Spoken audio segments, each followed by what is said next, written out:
Good day, everybody, and welcome to day. Wow, we're over 100 days now of lockdown. And I hope everybody is safe and sound and indoors and healthy. Before I introduce Simon, I just want to make sure that everyone can hear me. So if you can hear me, could you please lift your digital hand? That will be the hand icon next to your name. All right, perfect. I see a couple of hands. Simon, good morning. Welcome to post 100 days of lockdown Yep. in COVID. We're Morning, halfway Dana. through the year. 102 days, and I wonder, I've got Um, a prisoners thing on my wall. I wonder at what point I stop using it. I don't know. So the one thing I'm really glad we're doing is that we're all getting the fact that now the first half of the year has gone by. I'm a bit of a stickler for these things. So this is it. We're officially in the second half of the year. Yep. A lot. Everything we never thought and imagined would happen has happened.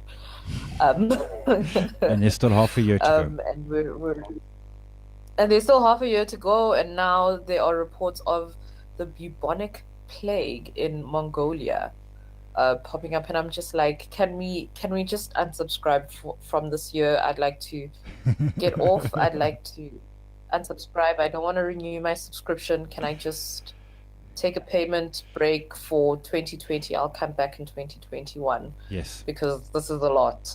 Yes. No, this year has been Um, proper. yeah, but all things said, things are starting to look a bit better.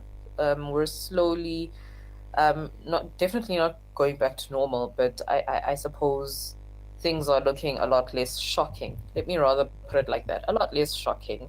And apparently all the shock has completely gone out of South African's system because the numbers are horrific and nobody cares. People are throwing parties.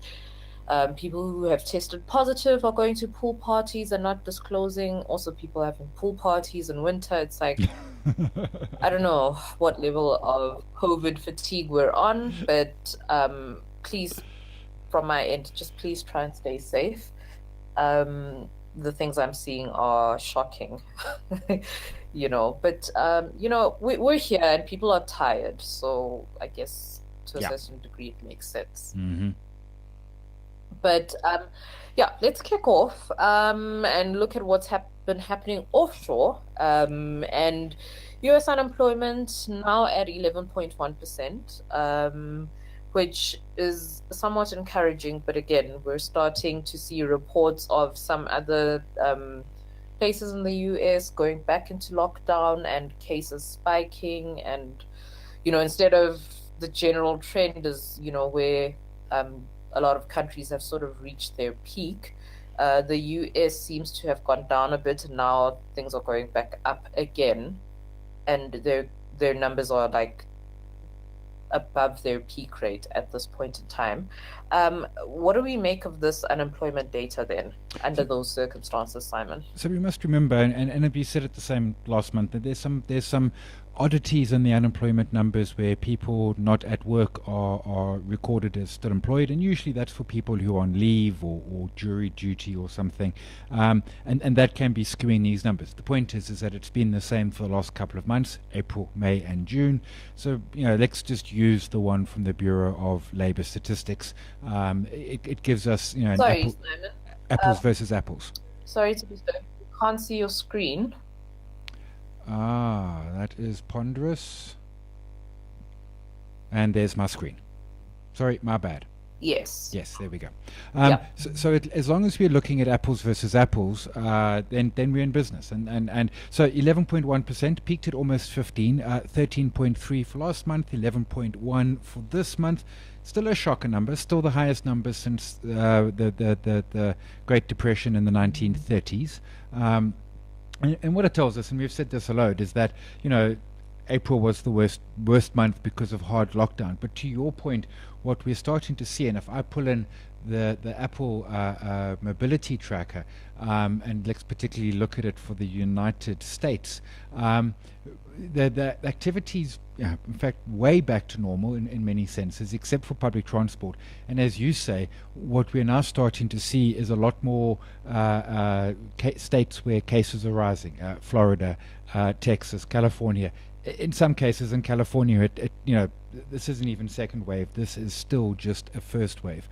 Mortality rates are way down. There's a bunch of theories on that. But certainly, as you said in the intro there, what we are seeing is that some states are starting to re-lock down again.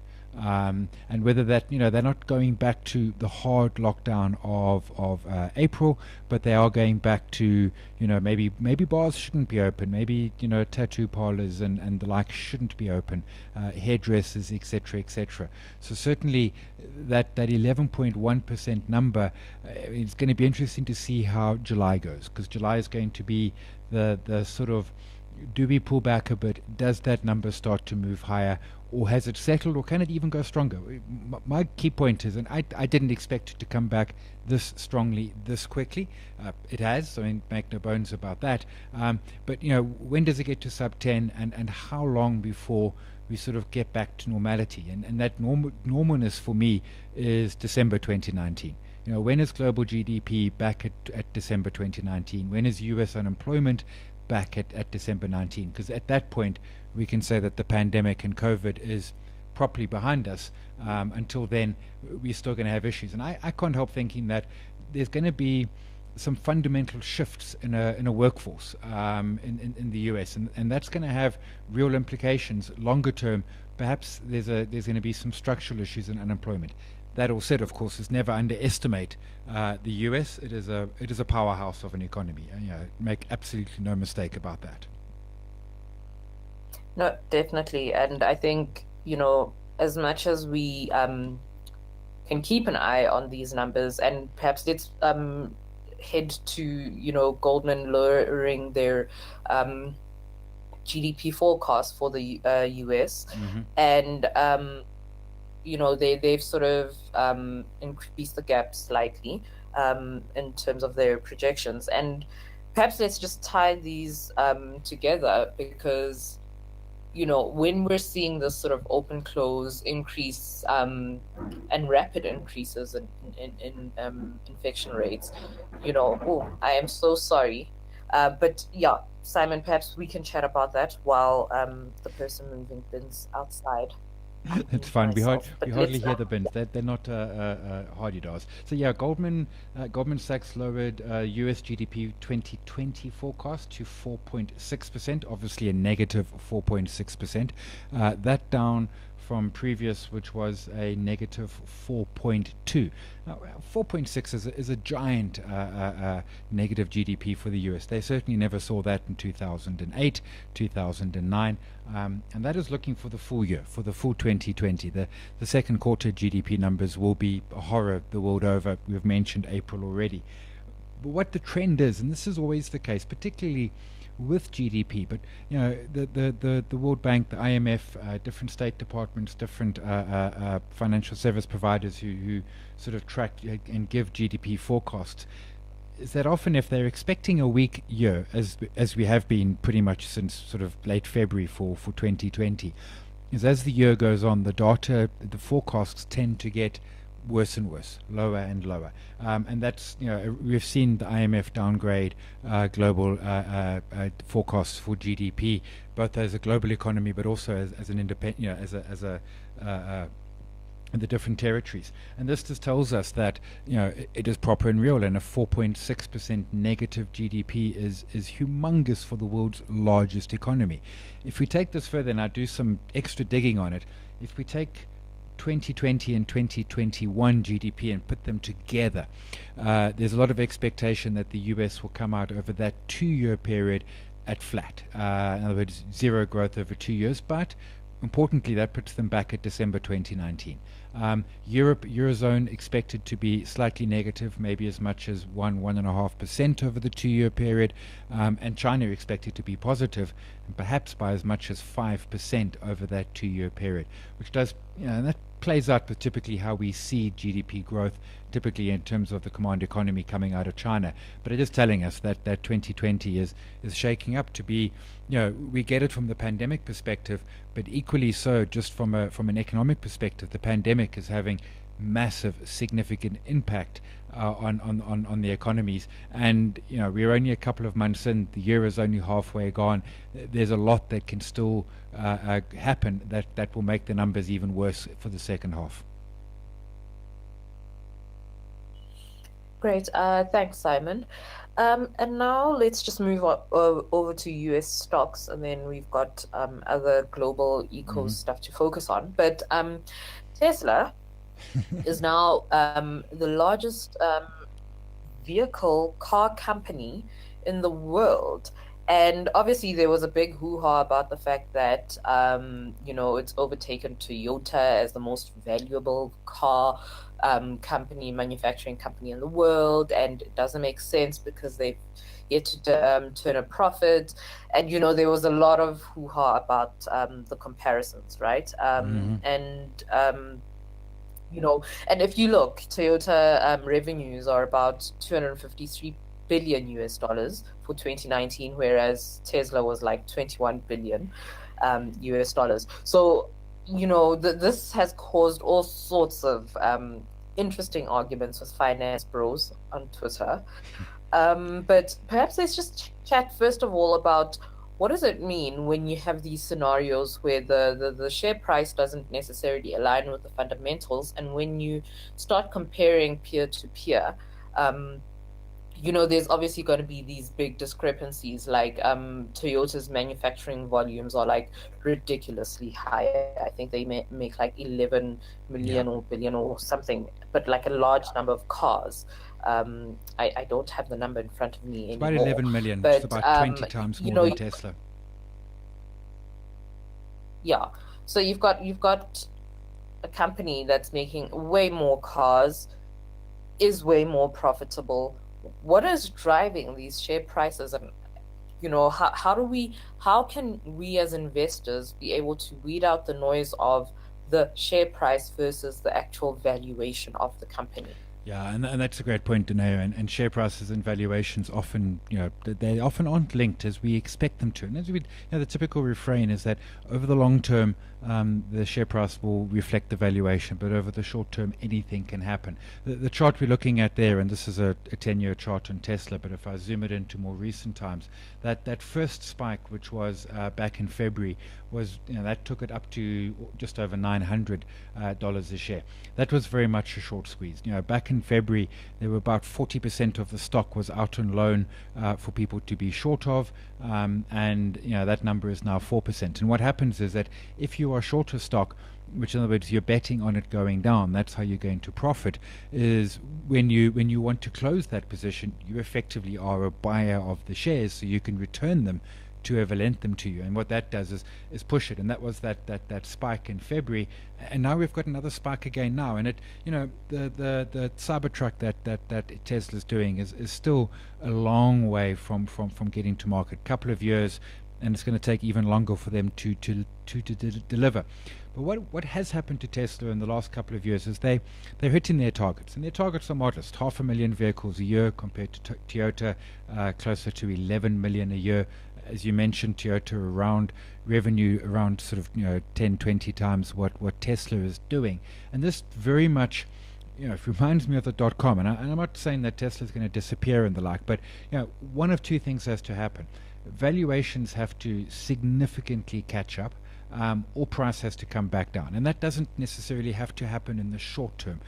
It can stay irrational for, as Alan Greenspan said, longer than you've got. Markets can stay irrational for ages and years and years.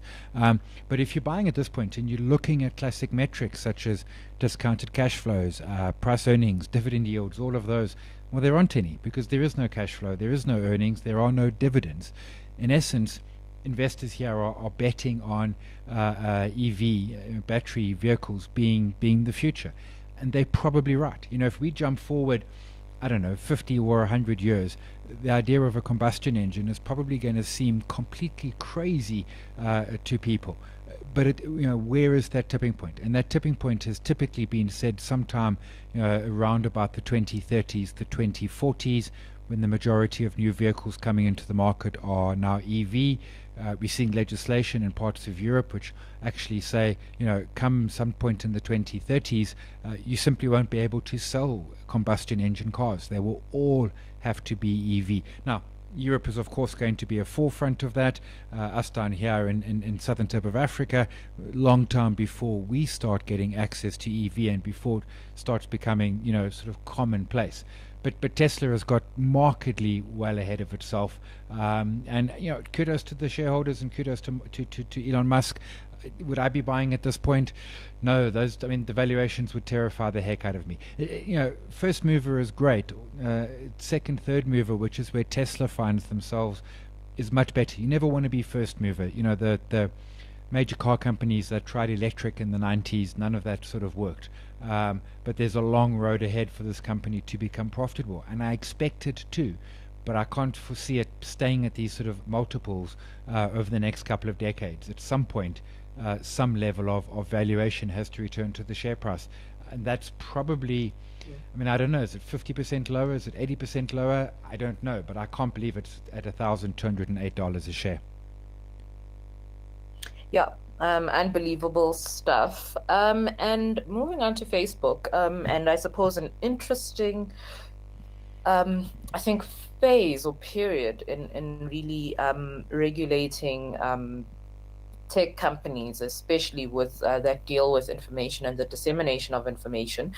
So you've got advertisers that are baiting on Facebook, and it's quite interesting because they're basically dumping the stock because of their policy around distribution of news and the effort that they're putting into curbing misinformation and or the lack thereof, and a couple of other issues. And I think given the kind of atmosphere we're experiencing politically with Black Lives Matter and things like that, these are the sort of things that advertisers are really starting to, or companies are really starting to get a bit sensitive about. And obviously in the run-up to election, the last thing you want is the same 2016 drama happening again.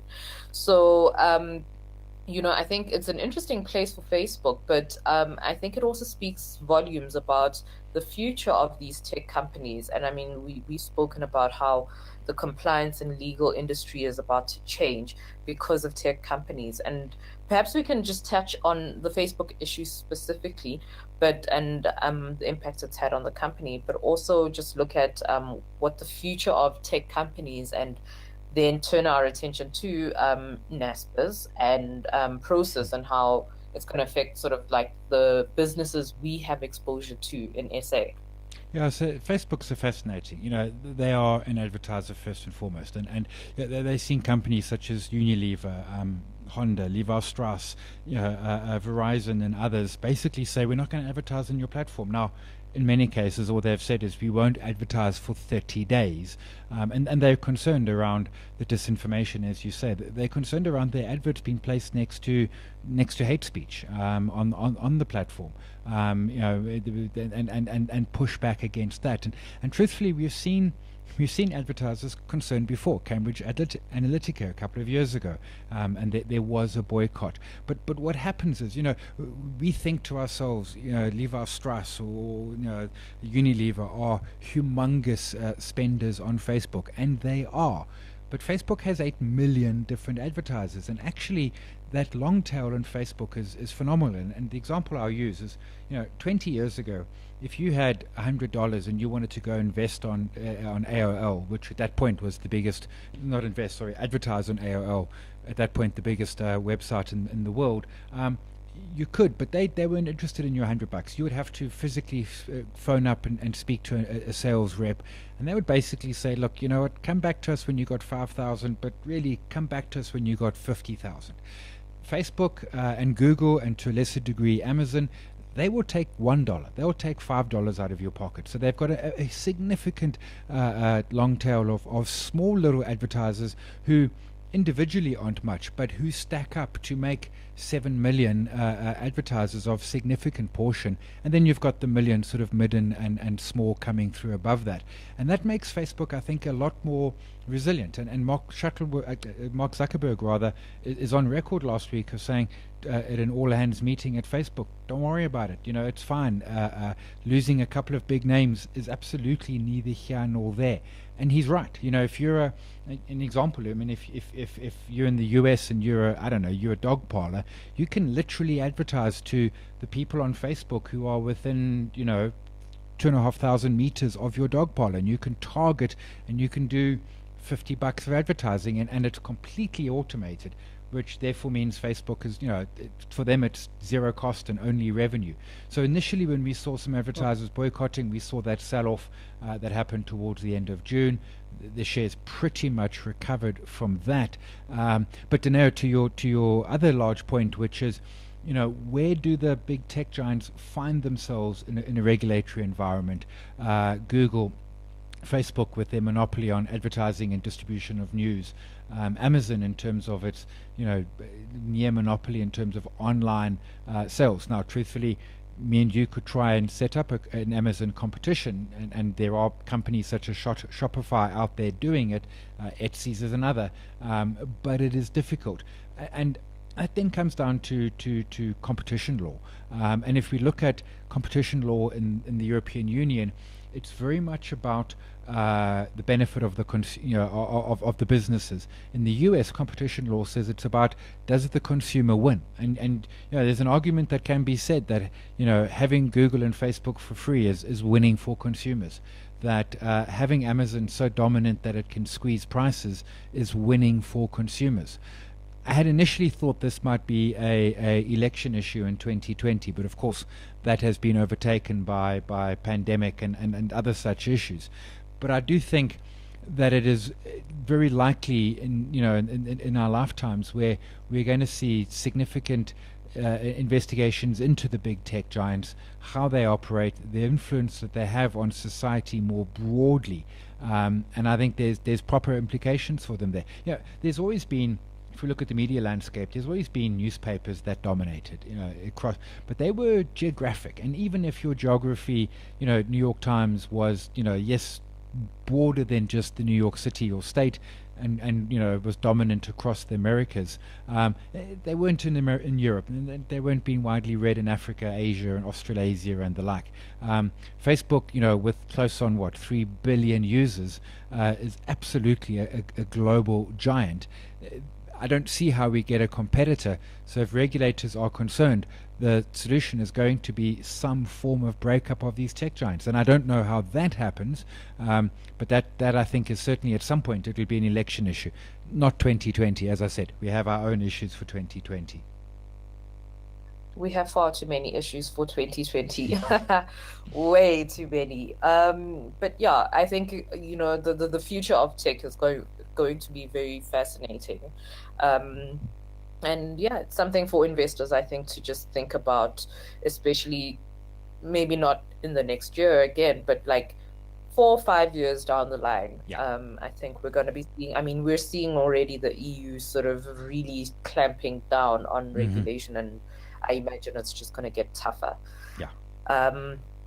But yeah, so moving on, Fitch has downgraded quite a few countries, and I suppose not surprising, really, under the circumstances. You would expect that, but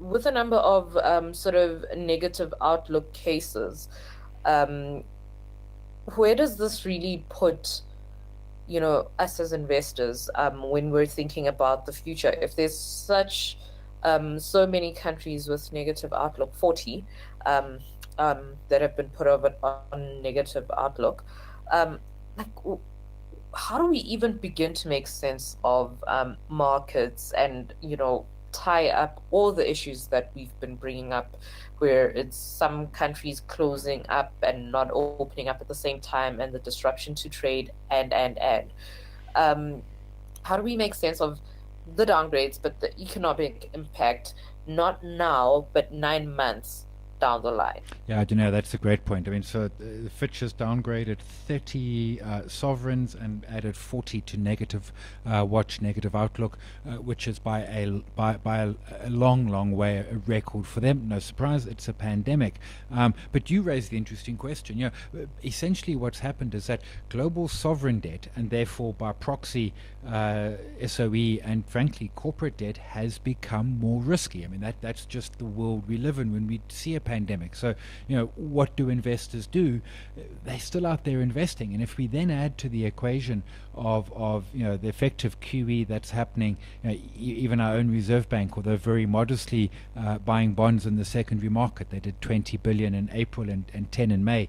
Neither big numbers, but sort of adding that support there. But we look at what the Federal Reserve and the European Central Bank and the Bank of Japan and Bank of England are doing, and it's significant amounts. So in an environment like this, you would think to yourself, well, surely we should then have at least high rates to compensate for that increased risk. And we don't have the high rates. We have, in some cases, record low rates, in some cases, negative rates on sovereign debt, which is really weird because we have, and the math is simple. Because of that money flowing into the market from the central banks around the world, it needs a home.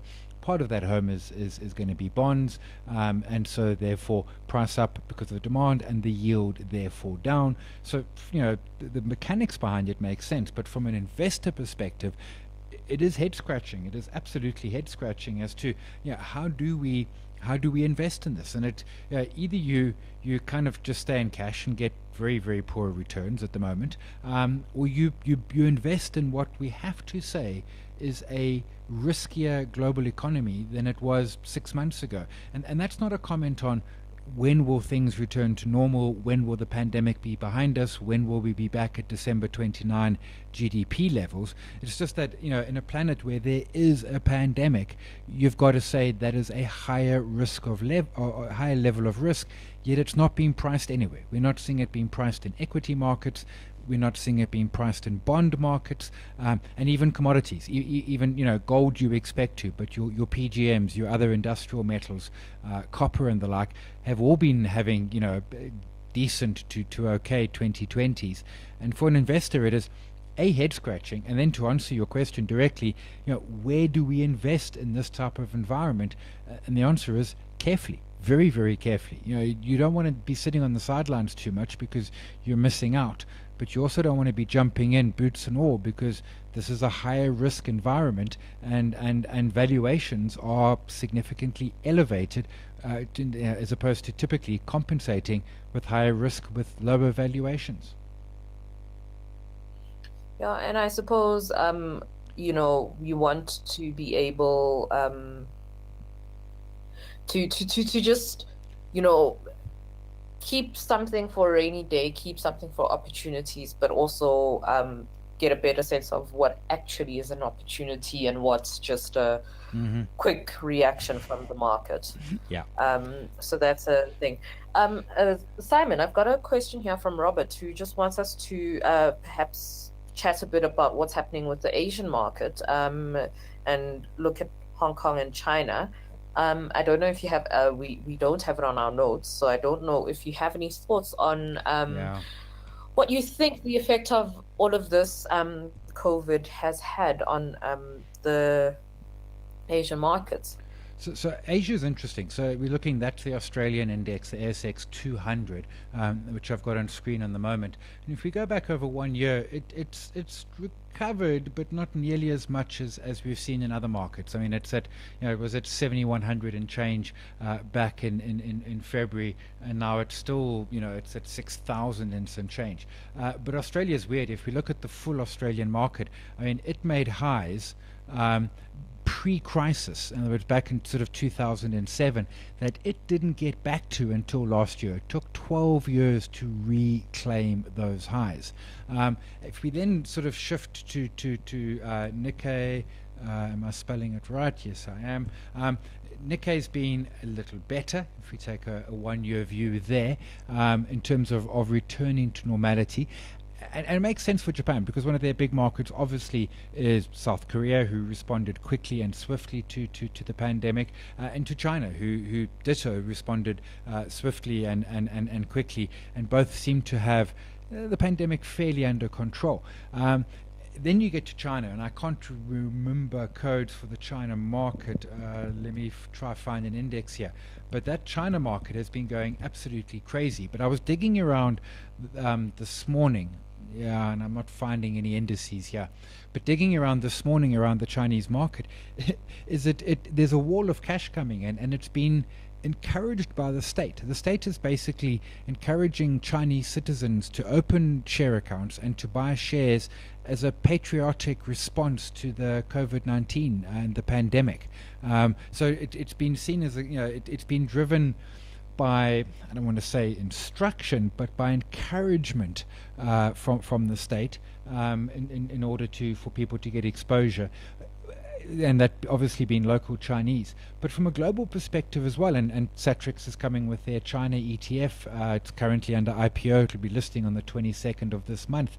And I haven't seen this much interest in an IPO in a long time. Now, fair enough. It's China. We have never had direct exposure to China via an ETF. There has been an ETN that Deutsche Bank delisted back in January. And China and India have always been the two markets that seem to, I get the most requests around. But it's fascinating to see the interest, and we'll see ultimately if that relates into rands and cents. But the argument behind China, apart from being the second biggest economy in the world, one of the fastest growing, is that the economic data coming out of China is saying, hey, it's already past the pandemic. It's getting its PMIs above 50. It's likely to get a positive GDP print for the third quarter. And as I was saying earlier, over the 2021 GDP year, it's likely to have a positive return over that 2-year period. So I think not just Chinese citizens and not just South Africans buying ETFs. I think globally, a lot of investors are saying, hey, maybe China's where we need to be putting some of our money. And frankly, the argument that China might be risky, we were just talking now about equity valuations and bond yields. Nothing else is reflecting the risk, so why not jump into China and jump on that bandwagon? And it is a wall of money that is moving into Chinese equities at this point. Great. Thank you, Simon. And Robert, I see a smile, so I'm glad that helped you. And then on our last point, sort of looking at the international market, we are finally back to talking about Brexit. Exactly 4 years. I mean, we're back almost about exactly it, whether 4 it's years. going to happen. Yeah, I mean, the vote was so the vote was June 2016, and we know how the vote went, referendum and everything. And now where they are now is, obviously the Article 50 has been triggered, etc. Now they've got to negotiate the actual bits and pieces. It's no longer just grand ideas around we'll have an Irish backstop. Now it's how does that practically work? Trucks going through Dover, how does this practically work? Visas, citizens and all of that sort of thing. So now it gets to the really, really hard part around Brexit, which is the European Union on the one side and then the United Kingdom on the other side, working out the practicalities and the details. And truthfully, Article 50 is done and dusted. They are officially out of the European Union. But this process is going to be very long and frankly messy, and it's not going to be helped by the pandemic. I mean, the pandemic helps nothing unless you were a mask manufacturer. But it's just going to make it that much more difficult in terms of protecting industries. The UK announced today that they're putting $1 billion and change into the arts industry, theatre and the like, money which otherwise would normally have gone to perhaps help some industries that are being affected negatively by the Brexit process. So it's an interesting another sort of point in time. It's going to be a long time before it's concluded, but it's certainly going to be a messy process for the politicians.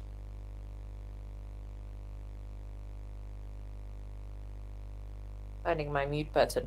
But yes, I definitely think amidst the pandemic and the recoveries and the slowly opening up of Europe, it'll be interesting to see how the conversations around Brexit Yeah. go moving forward. And this time next year, I'd really love to know, if I could, I'd look into a crystal ball just to see what will be, if we'll still be having the same conversations, if any progress will have been made at all. But we're here now. And then moving on to local, very big week last week. We got Q1 GDP numbers, and there's been some mutterings around the how reliable the data is. But anyway, -2% for South African GDP, which I suppose is not particularly surprising, Yeah. given the fact that we did go to lockdown towards the end of March. But I think things had already started slowing down in some places anyway. But yeah, let's chat GDP numbers and perhaps use this as an opportunity to brace people for what Q2 could look like. Yeah, so 2% negative for quarter on quarter, first quarter was better than expected. The market was looking for -4%. As you say, we came in, we were already in a recession. We'd already had two quarter on quarters negative. So, it was always going to be a tough quarter. Lockdown was only from 27 March, but, from when the president made his first announcement closing borders and the like, which was around the 15th, a lot of, particularly casinos and the like, reported sharp declines, hotels, airlines, the same scenario, and even from the first case on the 5th of March in South Africa, people started becoming more cautious. Agriculture was the big outlier, up 27, I think 27.8%, which really helped that come in at a -2 instead of a worse looking number. But to your point, the second quarter is going to be the horror show. Now, we don't as a country do flash GDP, so we're going to get our second quarter GDP sort of out late September, as we got this one very late for the previous quarter. But we will get some heads up from other markets out there, US, UK, Germany, Italy, and China. What was their second quarter GDP? And talks are, I mean, there's talks out there that the US could come in at a -40 quarter on quarter number, which is completely and absolutely unheard of. But it is our first pandemic in 102 years, and some crazy stuff is happening. And our second quarter GDP number is going to be similar. It's going to be an absolute horror show, -30, -40% easy. And then it depends what the year is going to be. We mentioned earlier Goldman Sachs looking for -4.6 for the year for the US. In South Africa, initially when the lockdown started, the talk was around 6 to 6.5% down, but those numbers are being moderated, and we're now looking, Minister Mboweni saying probably the 2020 full year GDP for South Africa -8%, which will be the worst year in the history of our country. Yeah, I think there's a lot of shocking numbers. As much as Q1 was a lot better than what we expected, I think we should still brace ourselves for quite a bit of shock to the system, because I think it'll take, and we've said this before, a very long time to get back to anything near normalcy in this new world. Yeah. But okay, let's move on to some stocks now. And we've got first up Barloworld. They gave us their results. And perhaps let's just chat about that. And I suppose chat about some of the franchises under the Barloworld umbrella, and what the concerns are, and what the virus has highlighted. Because I think everyone has had to really look at their businesses, look at where they're invested, look at their geographic sort of like placements, and really think about their strategy. And yeah, Barloworld has also had to contend with having to just rethink their business. Yeah, and Dinero again, results to end March, and revenue was down 12%. Operating margin from 5.5 to 4.4. that was a massive squeeze. And that, this is largely in the back of costs going up, austerity measures, safety for staff, for customers, suppliers, and the like. They do have their balance sheet remains fairly robust. They've got access to around 8 billion of debt, so maybe some opportunity for them to pick up some businesses and the like. And a lot of what they do is for example, they own Avis and Budget Rent-A-Car, and they are massively reducing not just number of branches, which they, once they had about 150, and when they finished this rationalization, it's going to be down to about 60, although it's already sort of floating around the 100. So they were rationalizing already, removing about half of the staff that they have, and significantly reducing the number of cars that they hold across those two brands, which has major implications for the used car market and ultimately the new car market when those cars start coming into the second-hand market. They've obviously also got the Caterpillars of the world, which, depending where they are, have not only just not being used, but again, their customers are perhaps being sort of more careful, more circumspect than usual. On the day of the results, the stock was off 11.5%. Didn't like the results at all. Had drifted even lower, now trading sort of just over 63 rand a share.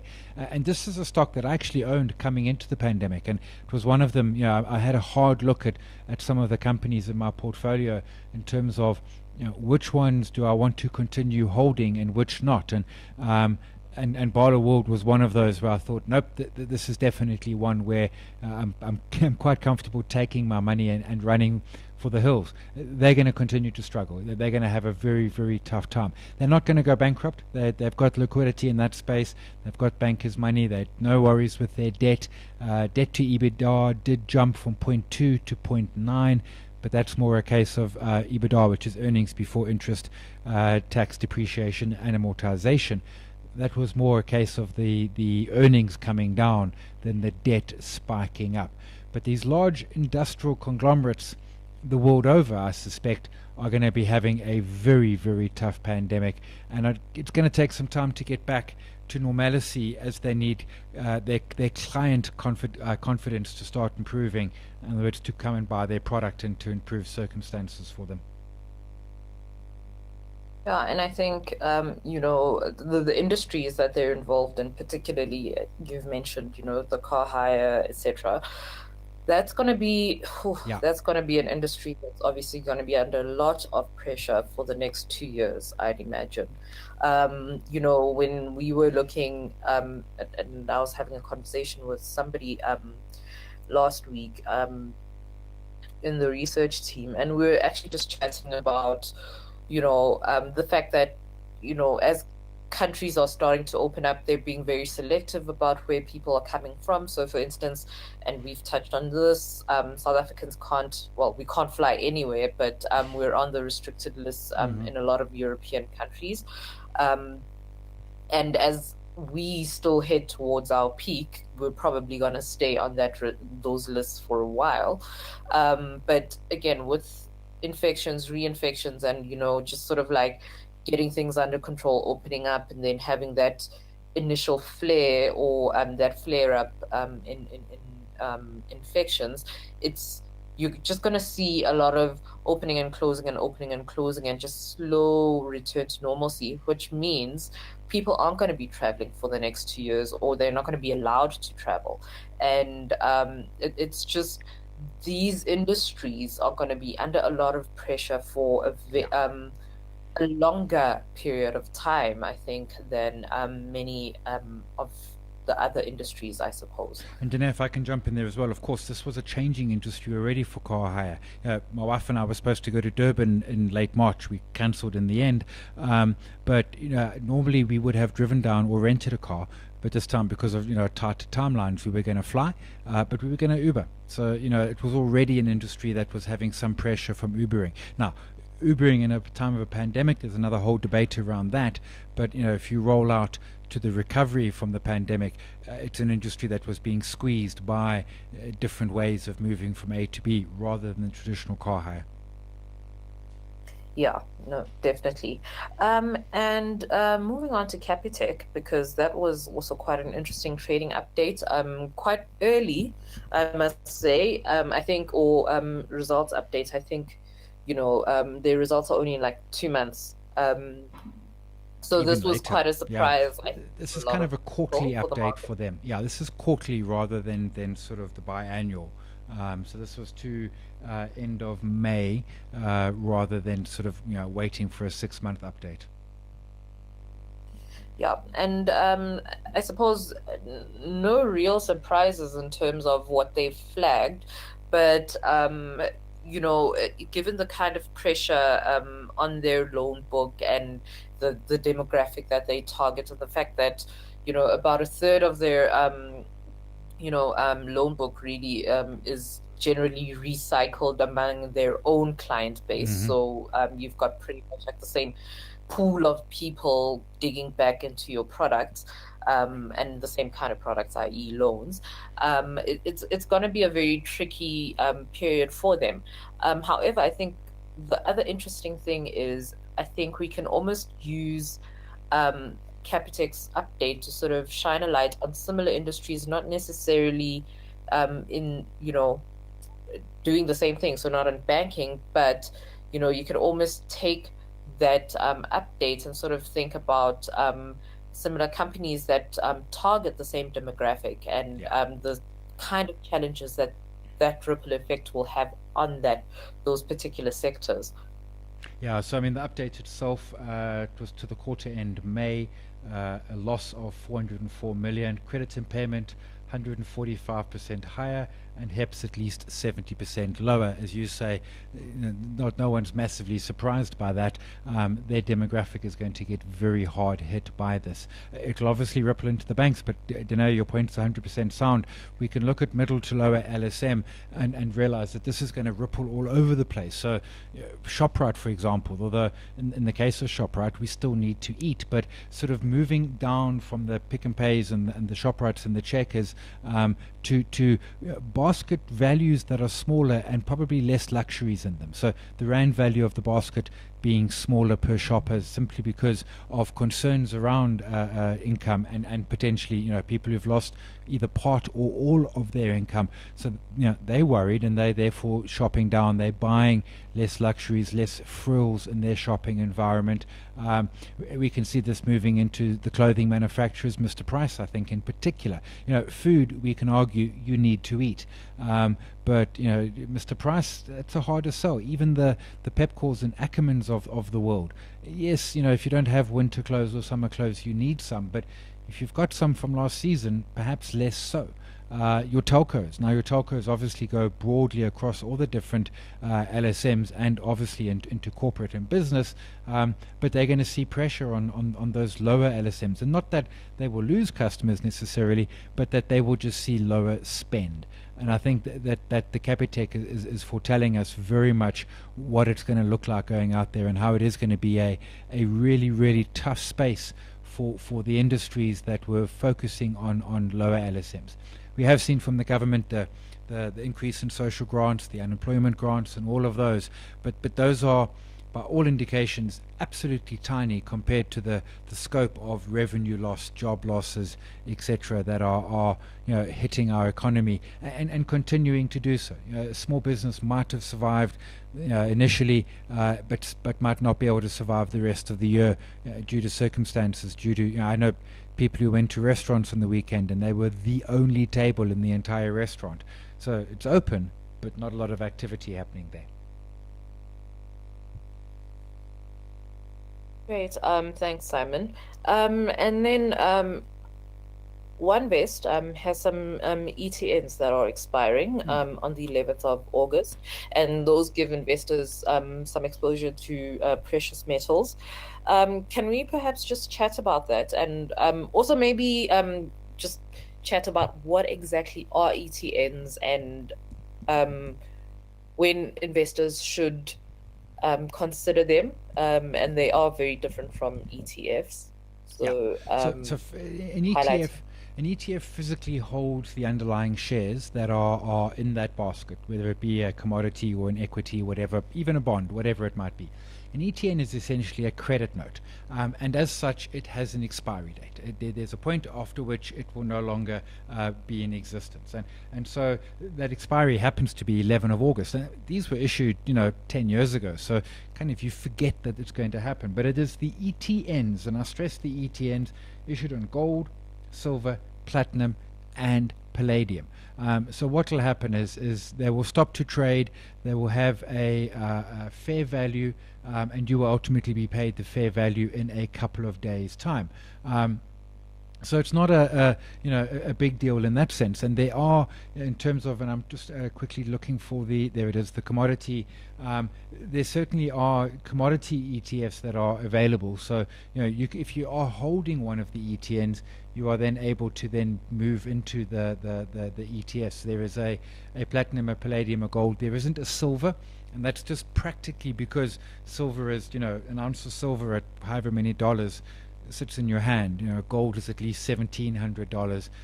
Platinum, rhodium is thousands and thousands. So the silver, there are others. I think ABSA has one, and then there's just switch into the ETFs. Unfortunately, it does incur a tax event because you're deemed to have been sold out of that ETN. And then you would then repurchase back in, and if you've made a profit, there is a tax liability in that profit, a CGT case. But it is a factor that ETNs are credit notes, as such need an expiry date, and the silver, platinum, gold, and palladium are coming up for their expiry. So if you hold it, you will be then moved into the into cash.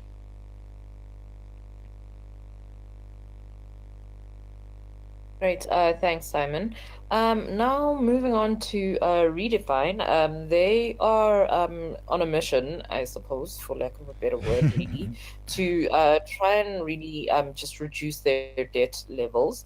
And in the property sector, they call it loan-to-value ratio. Yes. So basically, reduce their debt exposure, and they're basically giving or getting rid of two rather big offshore companies or interests that they have, rather, and that will be about 7.7 billion rand in the kitty for them.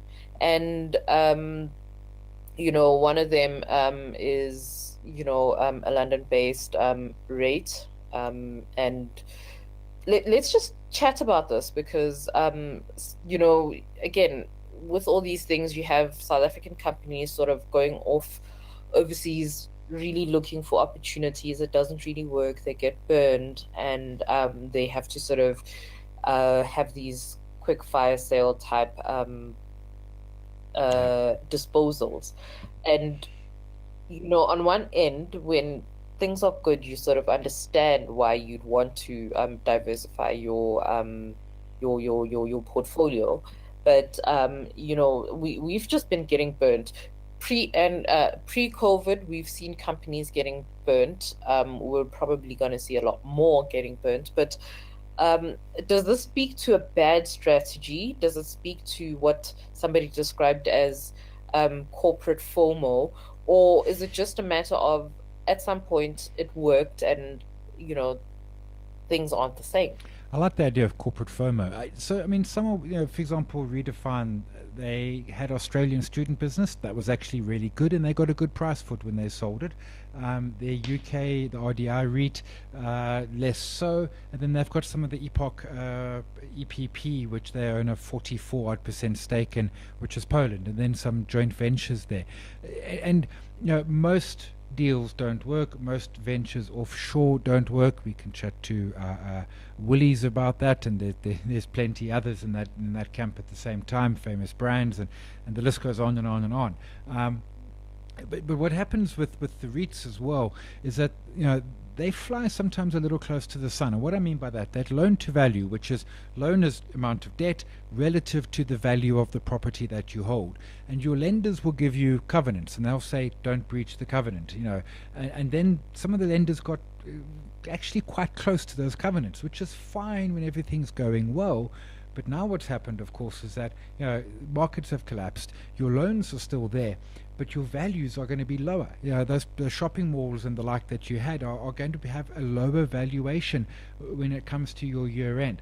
I spoke to Andrew Koenig back in May when results were out, and I asked him about, is he worried about losing his REIT status, the Real Estate Investment Trust, because they have to pay 75% of distributable income. And his answer to me was, no, he's not worried about losing his REIT status. He's worried around liquidity. And that's obviously what they've now done with the exiting of assets. Takes their loan to value down to around 40.5%. Obviously, they'll revalue those properties, and that will then push it back up to probably the high 40s, maybe around 50%. But we're going to be seeing a lot more of this. I was just noticing coming across on Sense, and Nepi Rockcastle is proposing a bond offering. There was another Sense earlier this morning. No, I'm not seeing it, with another one of the property companies looking at getting rid of some of their there it is, looking at selling some of the office. Again, Nepi Rockcastle selling some of their Romanian office portfolio which they own, to try and get their loan to values back into sync and to get their lenders happy. Now, quick last point on this: lenders are not going to call in those loans in this environment because they don't want to end up holding the property either. But it is going to mean it's going to be tough for them, and it does mean, I mean, are they going to be paying dividends? And the short answer is, a lot of listed properties skipped the first half of the year dividend. We'll see what comes when the second half comes around, but I think we can at best expect lower dividend levels, and perhaps ultimately maybe we're just going to see no dividends from some of these property stocks for a year or two as they get their balance sheets back working again.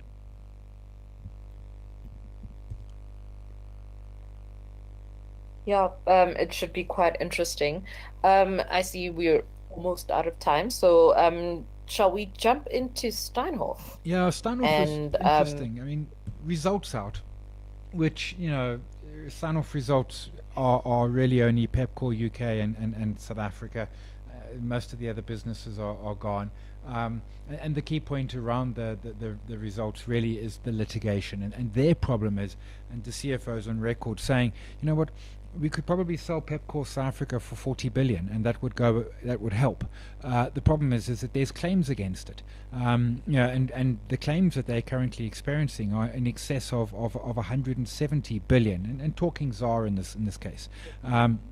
And if those claims are successful, this company is deeply in bankruptcy. If none of them are successful, it's still probably going to be touch and go. But it remains really, really tough for Steinhoff out there, and this remains, very much. I mean, I'm looking. I see it closed Friday at. Yep, that was Friday.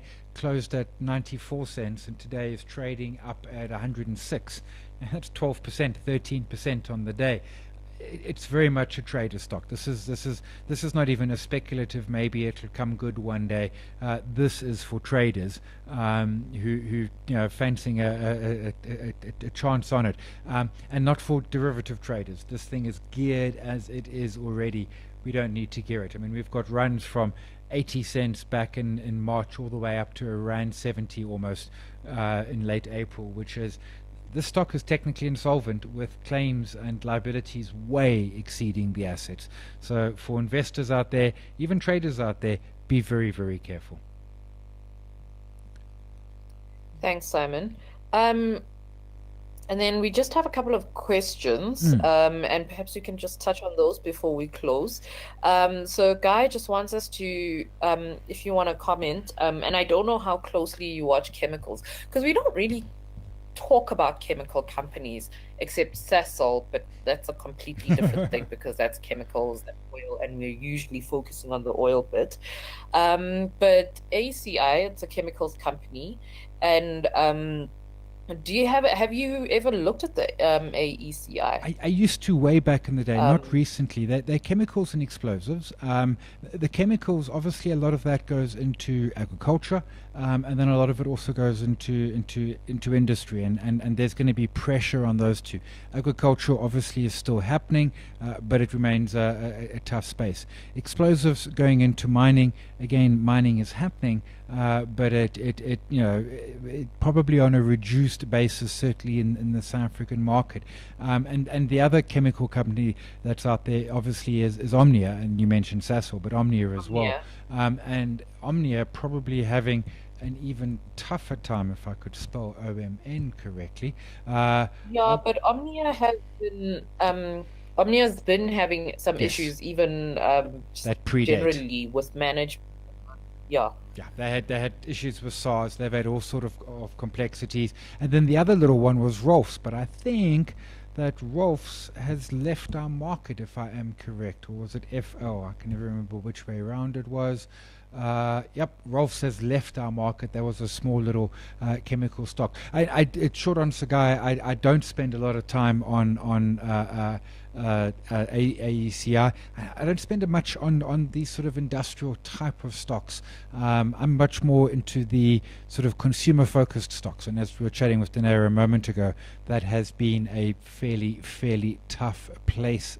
Danera, I'll pick up the next one as well. David's asking about Westcoal. David, as I understand, Eskom is paying, and in fact, I know people who had an update from Westcoal earlier in the year, around February, and Eskom was actually paying invoices quite quick. The problem is they did declare force majeure, and Westcoal was quite possibly impacted on that, and even on their export quotas. There's just less demand for coal. During lockdown, there was less demand for electricity. That obviously flowed into coal. And they've had a couple of issues with some of their assets in their mines. And you can see there they got a force majeure notice from Eskom on 21st of April. Our coal miners, Westcoal and Exxaro, are very cheap. Long term, they're businesses which probably don't exist anymore. And by long term, 50 or 100 years. But they're struggling, and they're going to struggle even more in an environment where Eskom is just, under the pressure and basically saying, we said we wanted coal, but no thanks, we don't actually. Telkom, it's been a phenomenal run. I don't know. I mean, I didn't think the results were okay.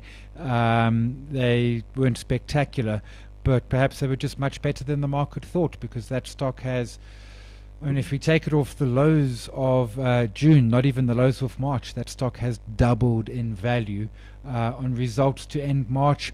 The key thing was cancelling dividend for them, as they kept money to buy 5G spectrum in the auction later this year. But and they've got some assets. Their property portfolio is actually quite valuable. OpenServe is doing a lot of work beyond Telkom, but it's not a stock I watch closely enough to understand why this share price has ramped up to the degree that it has. All right. Thanks a mil, Simon. And signing off this week, Kanye West is running for president, and true to Kanye West's nature, because he literally has an album about late registration. He's come a bit late to the party. But yet to be seen whether he's actually serious. But he's said he's running for president, and Elon Musk has come out and said, I will support you. Yeah, but you know what happened, 4 years ago when Trump won? I mean, my mother always told me I could be anything I wanted, but we didn't quite, into American kids, because of course, being non-American, I can't be president of the US. But I think a lot of people saw Trump win 4 years ago and think, hey, my mother was right. I can be anything I want. And I see Paris Hilton has now tweeted and saying she also wants to run for president. And her mission is going to be, she will wear local clothing unless it is hot, in which case she will wear a bikini. I think it's going to get crazy. But to your point, many of the states, it's too late. So unless you do write-in candidates. But Kanye West, why not? I mean, hey, let's have him as president. What the heck? I mean, yeah, I saw a meme flying around where Donald Trump was looking for Kanye West's birth certificate. So if he does decide to run for president, oh, he's gonna have to do a lot of I'm not a terrorist and I wasn't born. Yes. Yeah, it's Yeah. gonna be a long Yeah. one for him. So, Hmm. but yeah, thank you very much, Simon, for yet another great week. And to everyone, please take care of yourselves.